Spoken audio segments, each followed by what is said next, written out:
गोहद विधानसभा क्षेत्र के अंतर्गत कृषि उपज मंडी में धान की फसलें बेचने गए किसानों को बारिश होने से धान भीग गया, जिससे उनकी फसल के उचित दाम नहीं मिल पा रहे। हजारों क्विंटल धान भीगने से अब व्यापारियों धान को कम कीमत में खरीदी कर रहे हैं, जिससे किसानों के चेहरे पर मायूसी छा गई है।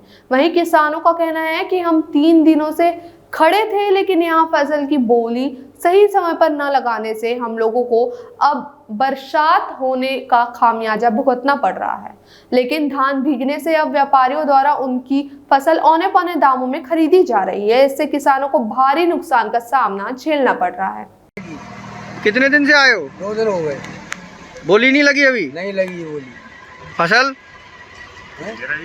फसल भीग रही है, पानी में खड़े हैं, बरसात हो रही है, बोली लगी नहीं। क्या कहते हैं मंडी वाले? मंडी वाले कह रहे हैं बरसात बंद हो जाए तब बोली लगेगी। हो गए खड़े होते हुए, बोली लगी ना, कोई आया यहाँ बात बंद हो जाएगी, उसके बाद बोली लगेगी। हमारा धान की ऐसी होगी, हमारी सब कुंटल के लमसम धान हमारा सब भीग गया। बोली नहीं लग रही इसलिए जा रहे हो गए।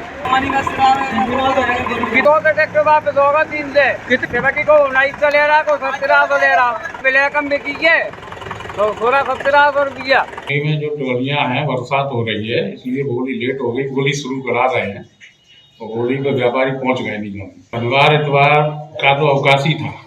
शनिवार के बाद मतलब शनिवार और रविवार को कोई नीलामी नहीं हुई है, अवकाश था।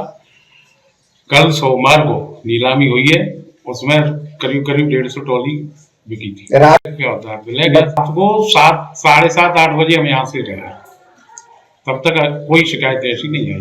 हमें सूखी धान तो बिकी जाएगी, सब हो गई है तो गीली अगर व्यापारी लेगा तो गीली खरीदेगा, वो तो नीलामी तो होगी है ना। सेटों में लगी है टोलियां। जब सेट ज्यादा मंडी आई थी, जब सेट पूरे भर गए हैं तब कुछ बाहर लग गई टोली।